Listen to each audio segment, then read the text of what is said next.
Assalamualaikum warahmatullahi wabarakatuh dan salam sejahtera. Saya tertarik dengan kenyataan yang dikeluarkan oleh Perdana Menteri Tan Sri Muhyiddin Yassin petang ini, iaitu Sabtu 31 Oktober, di mana beliau mengatakan bahawa perlunya untuk diumumkan darurat kesihatan kerana Pilihan Raya Negeri Sarawak dan Pilihan Raya Kecil Batu Sapi yang perlu diadakan pada masa-masa yang ditetapkan. Sebagai awalannya, memang betul dari segi perlembagaan, Pilihan Raya Negeri Sarawak perlu diadakan dalam tempoh 5 tahun selepas pilihan raya yang terdahulu, dan ianya tidak boleh ditangguhkan melainkan melalui darurat. Begitu juga Pilihan Raya Kecil Batu Sapi yang perlu diadakan di atas kematian mendiang Louis Wee Kiong pada 2 Oktober, dan kita difahamkan bahawa Pilihan Raya Kecil ini ditetapkan untuk penamaan calon pada hujung bulan November, dan undi Pilihan Raya Kecil Batu Sapi ditetapkan pada awal Disember. Tapi berbalik kepada isu Pilihan Raya Negeri Sarawak, soalan utamanya adalah tempoh matangnya Pilihan Raya Negeri Sarawak adalah pada 7 hari bulan Mei tahun 2021, iaitu 7 bulan dari sekarang. Maka adakah perlu di tahap ini untuk kerajaan di bawah pimpinan Tan Sri Muhyiddin Yassin menekankan kononnya keperluan darurat kesihatan pada masa ini, iaitu 31 Oktober 2020, sedangkan kita masih ada lagi lebih pada 7 bulan. Bukankah Ketua Menteri Sarawak dan parti-parti politik Sarawak boleh dibawa bincang untuk menunggu keperluan membubarkan Dewan Undangan Negeri Sarawak sehingga ke sekurang-kurangnya bulan 2 tahun hadapan, supaya kita dapat melihat apakah kedudukan isu wabak COVID-19 pada masa itu.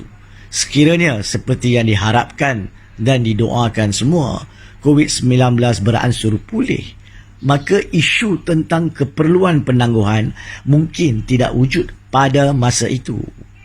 Jadi pokoknya tentang Pilihan Raya Negeri Sarawak, saya sesungguhnya percaya bahawa dari segi perlembagaan sekalipun tidak ada kecemasan, tidak ada keperluan untuk mengadakan darurat kesihatan semata-mata untuk menangguhkan Pilihan Raya Negeri Sarawak pada masa sekarang, iaitu 31 Oktober 2020, sedangkan pilihan raya itu cuma matang atau perlu adanya pembubaran Dewan Undangan Negeri dan pilihan negeri tersebut cuma pada sekitaran bulan Mei tahun hadapan.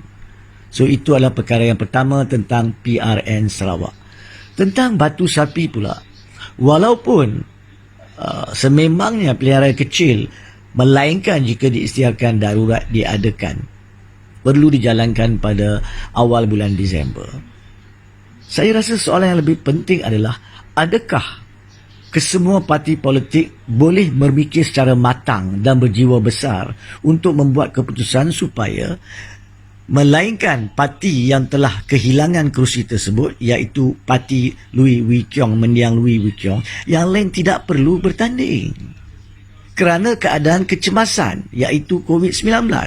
Apakah gunanya perlu adakan pilihan raya kecil sekiranya kita semua khawatir adanya masalah COVID-19 dan kegagalan besar kemungkinan pihak-pihak yang terlibat dalam kempen dan calon sebagainya untuk mematuhi SOP-SOP?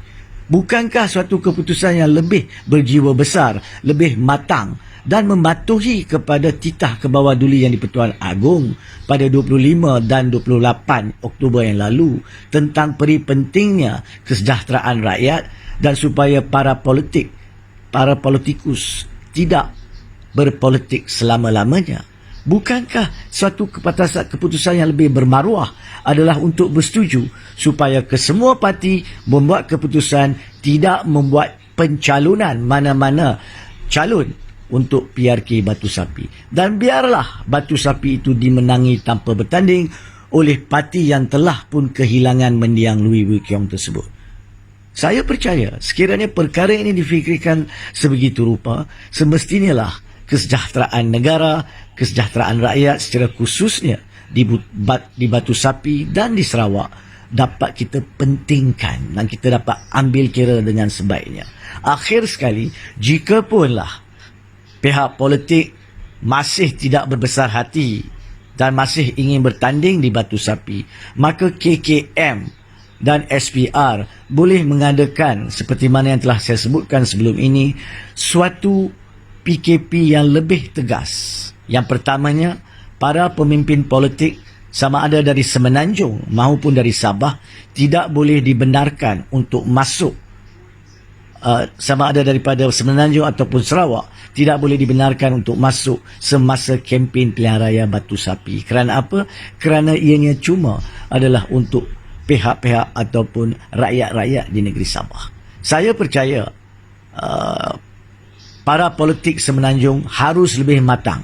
Dan jika ada kempen yang ingin dijalankan, maka kita mempunyai teknologi melalui internet, Skype, Zoom dan berbagai lagi konsep-konsep teknologi yang boleh digunakan jika pun dipercayai mereka perlu berkempen. Jadi saya haraplah mana-mana kenyataan yang mensyorkan diadakan darurat kesihatan pada masa ini semata-mata kerana PRN Sarawak dan PRK Batu Sapi dapat dihentikan. Dan saya juga syorkan kepada Perdana Menteri Tan Sri Muhyiddin Yassin supaya mengambil kira pandangan saya berkaitan dengan tidak bertanding di Batu Sapi dan menasihatkan Ketua Menteri Sarawak untuk menangguhkan mana-mana pilihan raya PRN Sarawak sehingga difikirkan semula pada awal bulan 2 tahun hadapan. Sekian, terima kasih.